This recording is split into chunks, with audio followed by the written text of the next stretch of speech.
All right, we're going to start off now on section 0.3, algebraic expressions. And so we're going to start off with adding and subtracting, as you can see here.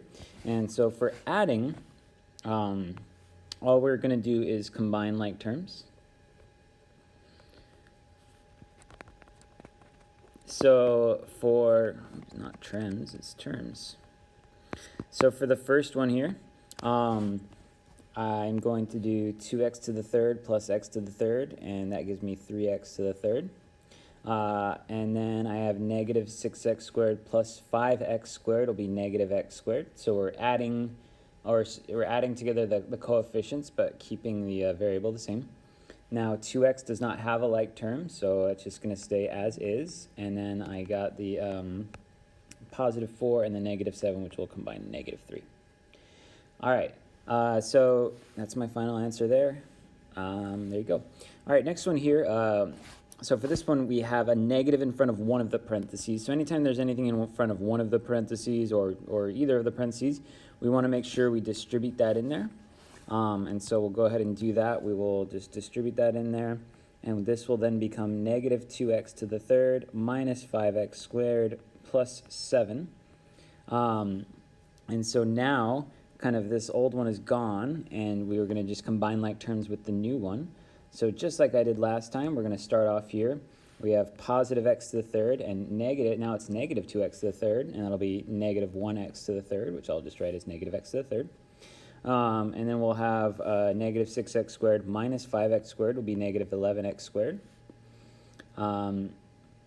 Next up, we have a positive 2x, still has nobody to combine with, so I'll just write that down there.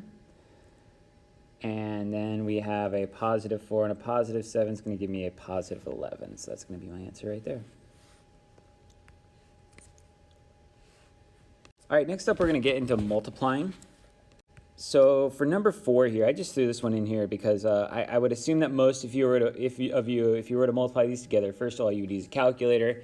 But secondly, you would probably just do your old school multiplication with 103 on top and then the 97 on bottom. But how I wanted to show you here was, what if I called this instead 100 plus 3 times 100 minus 3?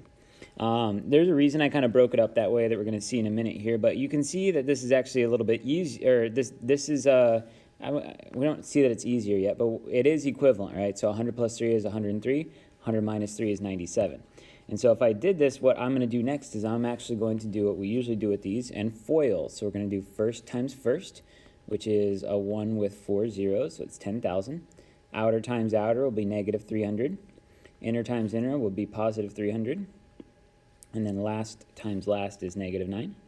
If you FOIL in the same way I do, then you end up with a little smiley face here. So I will I'll fill in his eyes, there you can see, and his eyebrows. I'll get a little tongue there. Okay, and so now we'll simplify this. You can see that negative 300 and 300 cancel out, and we get 10,000 minus 9, which is 9,990, 1. So there you go, a little shortcut. All right, so now multiplying two binomials together, now we have to FOIL, so we'll just do first times first, so that's 6x squared. Outer times outer is negative 10x. Inner times inner is a positive 3x, and then last times last is negative 5. So then we'll just combine these middle two terms there. That'll give me negative 7x. And there you go. All right, next up here, now we have a double times a triple here. So this is kind of everything from one parenthesis has to multiply by everything from another. I really like to use a multiplying box for this. So anytime it's more than a binomial times a binomial, I like to build a box here. So in this case, I'm going to do a 3 by 2 box. So I'm going to put the trinomial up there. I'm going to put the binomial over here. And then we just multiply to fill out the box. So here I have x squared times x to the third. So I would add the exponents since the bases are multiplying. So that gives me x to the fifth. This one will be 2x to the third and then 1x squared. This will be negative 3x to the third minus 6x and then minus 3. So I multiplied the corresponding positions here to fill out the box. You don't have to use the box. Some people just like to multiply, like double distribute into here. And I'm really doing the same thing. It's just the box organizes the information for me. Now to write my final answer, I just need to combine like terms. So I have x to the fifth, no like terms. These two do combine here, so that's going to give me negative 1x to the third. And then I have plus x squared minus 6x minus 3. All right, next up here, we're going to move on to number 7. So we're still doing some multiplying here. Very important on number 7 here. A lot of people just square both of these things and call it 9x squared plus 25. That is incorrect. So anytime you have a binomial squared, there is a pattern here that some people memorize. If you'd like to memorize that pattern, that's fine. You can look it up. But what I always say is that squared just means multiply this thing by itself. So my recommendation anytime you have adding or subtracting on the inside and it's squared is to write it twice and then just do your FOIL. So we have 9x squared here. We have 15x on the outside, 15x on the inside, and then 25 on the outside. So you should get 9x squared plus 30x plus 25. So that 9x squared plus 25 is there. It's just that there is that extra 30x or whatever it is in the middle. So you want to make sure you're foiling that. All right, next up, number 8, same idea here. So we're going to go ahead and write that twice. And so first times first, we get x to the fourth. Negative 2x squared and negative 2x squared there is going to combine. And then I have a plus 4. So we'll combine those. We get x to the fourth minus 4x squared plus 4. All right, number 9 is kind of a special one here that I'd like to point out. And number 9 is what we call, it's a special word in math called conjugates. And so this is, I don't really care so much that you know the word, but I really do care that you recognize it. So conjugates is kind of the same thing, but one of them's addition and one of them is subtraction. So let me give you some examples of conjugates here. So we could do x minus 3, we could do and x plus 3, those are conjugates. We can do, what would be another one? I don't know, we could do 5 plus 3 and 5 minus 3 is conjugates. And it could be, sometimes you'll see these with imaginary numbers you might remember from last year. So 5 plus 3i, that's actually kind of popular with 5 minus 3i. We'll talk about that later in the year, but just know that those are conjugates. So you see every time here, oh, and it could be both variables too. So it could be x plus y and x minus y. We're looking for the same thing, but one of them's a plus in the middle and one of them's a minus in the middle. So like a plus b, a minus b. The thing that is nice when you recognize these is that you can save yourself some time, and instead of doing a FOIL, you could just do a FL. So you're just going to multiply first times first and last times last. Oh man, let me write that a little neater here. First times first and last times last. This only works for conjugates. Because the kind of middle two terms will always cancel out. The O and the I in FOIL will cancel each other out. So I always said just kind of save yourself some time. When you have conjugates and don't FOIL, just do a FL. So for this one, that's what I'm going to do on number 9 since they are conjugates. First times first is 4x squared. Last times last is just negative y. And that's it, I'm done. So I can save myself a little time there. If I would have done the outer and the inner, they would have canceled each other out. So if you notice those conjugates, don't FOIL, just FL. All right, next up, number 10. So on number 10, I actually noticed once again that number 10 is also conjugates. And so I'm going to use my trick again. Anytime we have conjugates, we're not going to FOIL, we're going to FL. So I'm going to do first times first, and I'm going to do last times last. Now, last times last in this case is pretty easy. It's negative y to the 6th power, because we add those exponents. And so for first times first, I know it's going to be x to some power. Once again, since I'm multiplying two bases, I add their exponents, and so that is going to be the 4/3 power. I do need common denominator to add those, but they already have it. So 2/3 plus 2/3 just gives me 4/3. All right, number 11 next. I actually do not like how number 11 is written. So anytime you're dealing with roots here, I would always rewrite this as a fractional exponent. And so I'm going to write this as x to the 1/4 power. Remember, the fourth root is the 1/4 power. And we're going to write that as x to the 5th minus 10 times x. I'm going to call this x to the negative 1/3 power.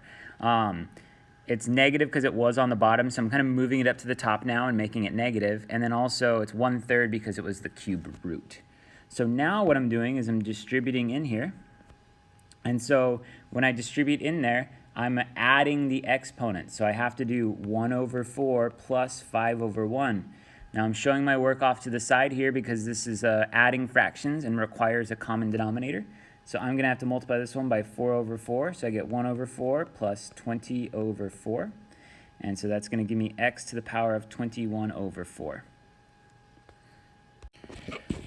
All right, so now we are going to do the other multiplication here. So we're going to multiply the x to the 1/4 and x to the negative 1/3. Now that's not going to change this negative 10 there, so I'm just going to go ahead and put that right there. But I need to do 1/4 minus 1/3. It's really plus a negative 1/3 if you want to think of it like that, since we're adding those exponents, but one of them's negative. Now I do need a common denominator for this, so I'm going to multiply this one by 3/3, this one by 4/4. And so that gives me 3/4 minus 4, no it's not, excuse me, 3/12 minus 4/12, and so that gives me a negative 1/12. And so that, I was kind of all doing that in the numerator, so this is going to be x to the negative 1/12 in the numerator. I think that's an okay way to write your answer. However, I would probably write it like this, 10 over x to the 1/12 power. Just move that negative exponent down to the bottom is probably a better answer. So this is an or. If you're doing WebAssign, I would try that second one if that first one's not working. And that's that. All right, last one on this page is number 12. So for this one, remember, we're not allowed to just send that squared in there. We're going to have to write this twice, and we're going to have to FOIL it. So it's going to be x to the 3rd back there, and it's both negative. So these are not conjugates. We are not allowed to FL. But the front of this, I want to rewrite that as a fractional exponent. And so I'm going to write it as x to the 2/3 power. Remember that the numerator is the power, and the denominator is the root. So there we go. Okay, so we're going to multiply it like this. Once again, we cannot on this because they are not conjugates. We have to do the full FOIL. So I'm going to do first times first. Now remember, this is two bases multiplying, so we are going to add their exponents, and that's going to be the 4/3 power. Now outer times outer, once again, we have to add those exponents. Now this one, we need a common denominator, so 2/3 plus 3/1. So we're going to have to make this one 9/3. And so this is going to give me a x to the 11/3 power. And that's negative because one of those was negative. So then same thing on the inside, x to the negative x to the 11/3 again. And then last times last is plus x to the 6th power because once again we are adding those exponents. All right, now we are going to now combine like terms. We only have two like terms there in the middle there, so it's going to make negative 2x to the 11/3. Nothing else is going to change here. We cannot add or subtract bases with different exponents. All right, so next up we're going to do some factoring here. So first of all, what is factoring? Well, factoring is really the kind of reverse of what we were doing before. And so on the previous page, we were taking kind of parentheses and getting rid of the parentheses to simplify. And in this case, we're actually creating the parentheses. So we're going to rewrite an expression in two or more sets of parentheses that are multiplying by each other. So you can see, notice on the previous page that our questions will all have parentheses in it, and then our answers did not. And on these ones, our questions will not have parentheses, but our answers should. So, all right. Also on this one, very important, we always check for the GCF, undistributing a common factor here. And so always need to check that out. So on number 14, I see right away that all these numbers are divisible by 2. And so whenever I see that, or whenever we have a kind of, they're all divisible by something, we want to GCF that out front. So this will take out a 2 and become 2x squared minus 11x plus 12. So now we need to factor the inside here. And so there's a lot of different techniques for factoring, for trinomial factoring. If you have your technique that's been working for you forever, then please don't change it. So that's kind of always the policy on any math, honestly, is is any technique that gets you the correct answer is fine with me, as long as it's, you know, you doing it yourself. If factoring stuff like this has always been an issue for you, you can check out my technique here. And so I use a little X thing here, and then on top I put A times C, and on bottom I put B. And so A times C here, and we're looking at, this is A, B, and C. So A times C would be 24, and then B would be negative 11. And then on the sides here, I need to think of two numbers that multiply to the top and add to the bottom. So multiplying to 24 and adding to negative 11. Now this can be a little tough, so sometimes I make a little chart here and say, all right, what multiplies to make 24? Because there's a lot less things that can multiply to make 24 than add to make 11. So let's see, we got 2 and 12, so that's not going to make 11 here. I could do 3 and 8, and I think that will actually work here if I make it negative 3 and negative 8. That'll multiply to a positive 24 and add to a negative 11. Now, the key step here, and what I do next, is I rewrite this expression that I am factoring here. So I rewrite the first term here, 2x squared. I rewrite the last term, plus 12, and then that middle term, I split it up. And I have to split it up according to these numbers right here.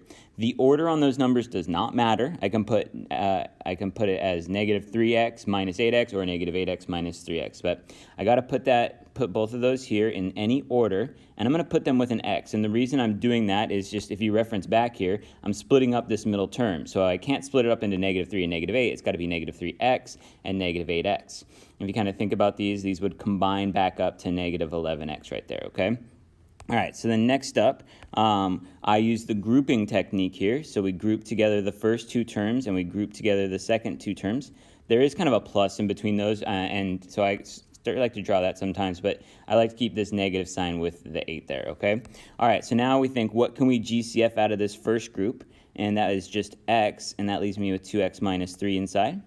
And then what can I GCF out of the second group? Well, those are both divisible by 4, but since the first term in that group is negative, I want to take out a negative 4, which turns it into 2x minus 3.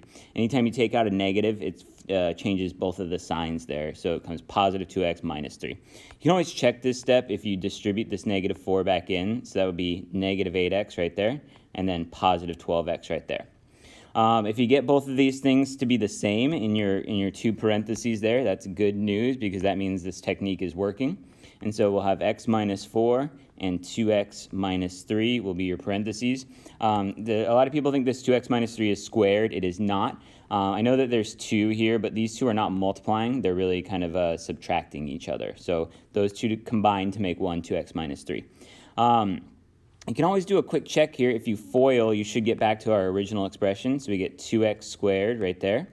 Outer is negative 3x, inner is negative 8x. So that gives you the negative 11x, and you can actually see those two terms right there. And then negative 4 and negative 3 gives you positive 12.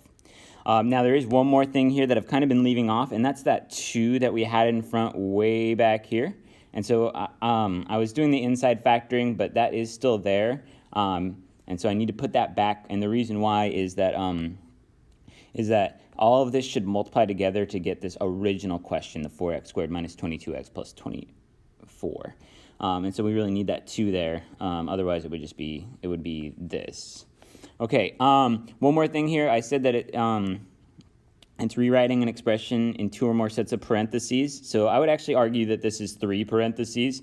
I know we don't usually write this one in parentheses, but what I would say is, what if we did, right? So if we put that in parentheses, that 2, would it mean the same thing? And the answer is yes. It's 3 kind of factors, 3 things that are multiplying by each other. So that's why we call it factoring. I'm going to take that off, though, because we usually don't write it like that, but I'm just saying it would be the same if we did. All right, next up, number 15, kind of similar here. So for this one, we're going to try to factor again. Now, in this case, we have no GCF. Just there's no number that all of those can divide by, so that's fine. I'm going to go right into my x here. So we're going to go a times c and b. And so a times c would be negative 90, b would be negative 9. So we got to think of two numbers that multiply to negative 90 and add to negative 9. So I'm going to do my little chart here. So we have 2 times 45. That's not going to work. 3 times 30. It's not going to work. 90 should go into 5. What's 90 divided by 5? I don't know that off the top of my head. 40 would be 8, so 18. Is it 18? Nope. 90 divided by 6, I think 90 would divide by 6.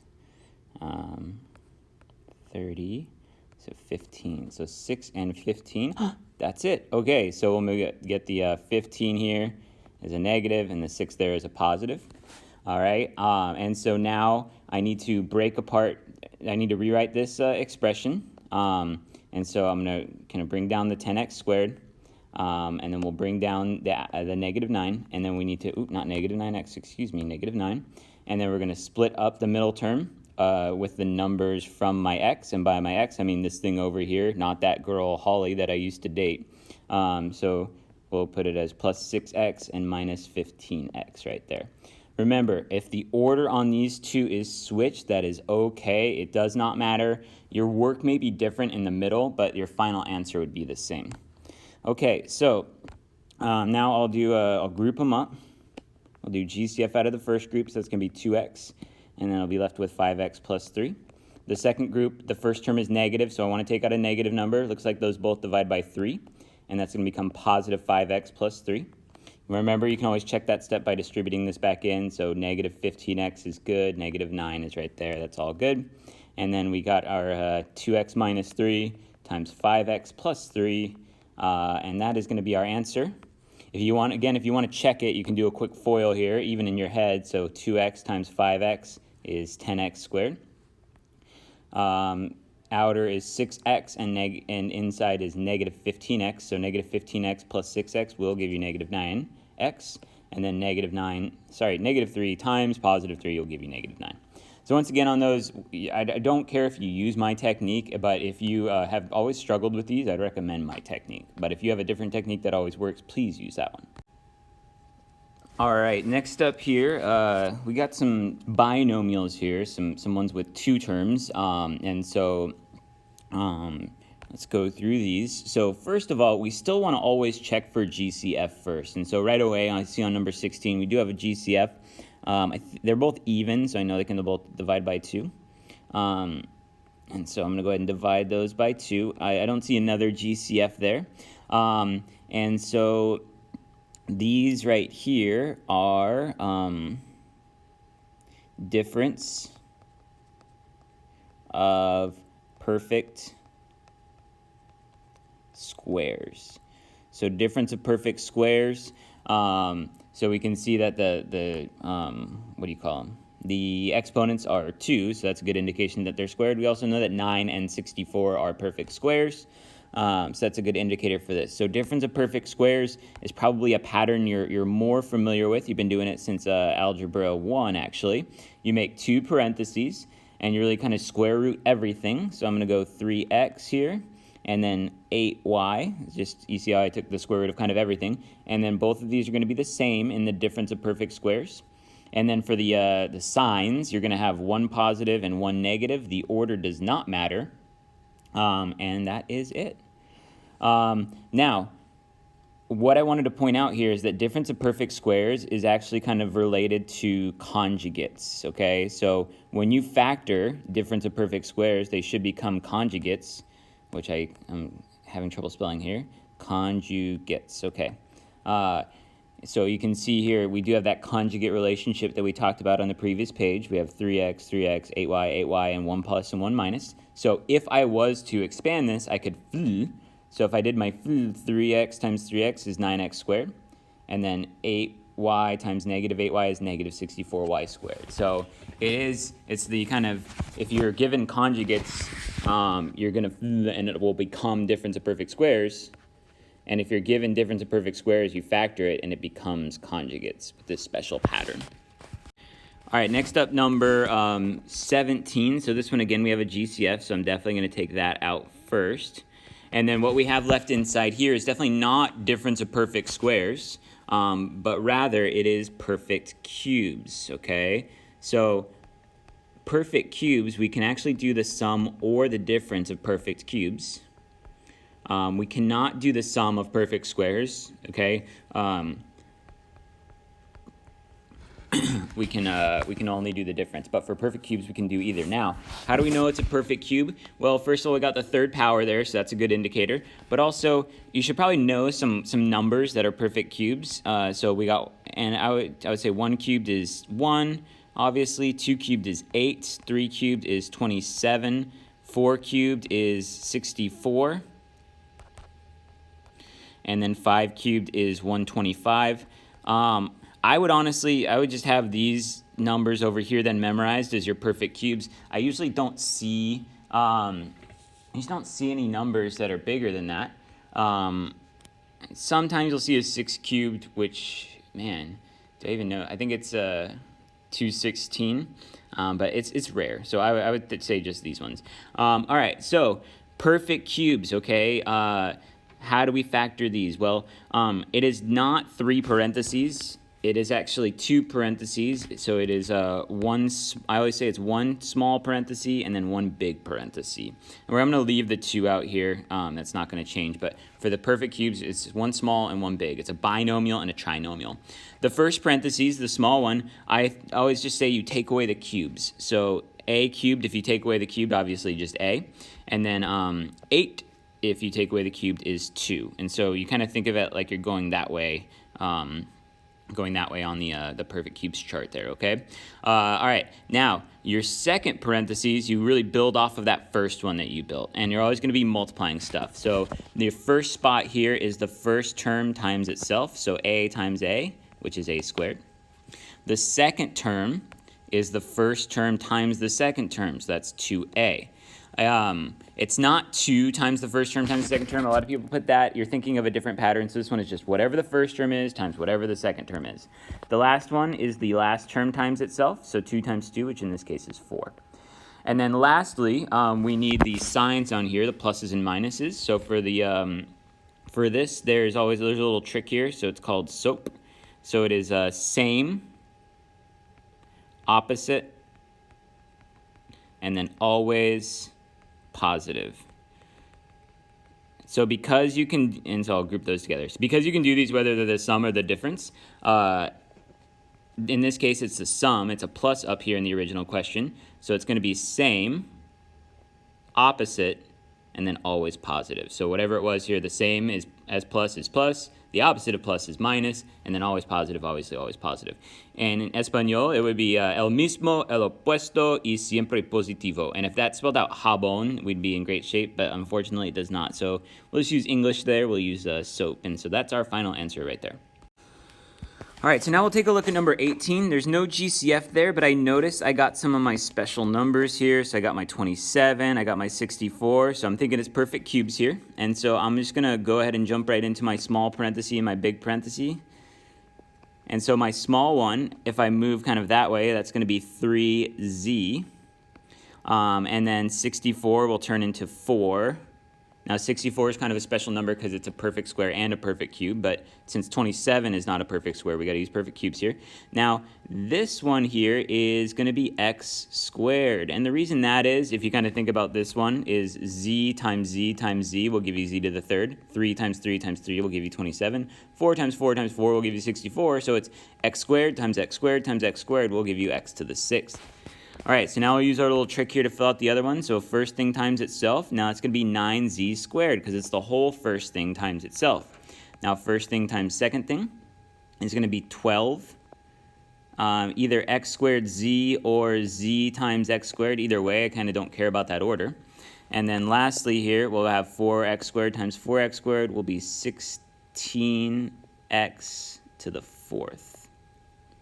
All right, so now we got to do our SOAP here. So this one is actually starting off as a minus, so we'll do same, opposite, and always positive. All right, and that's it.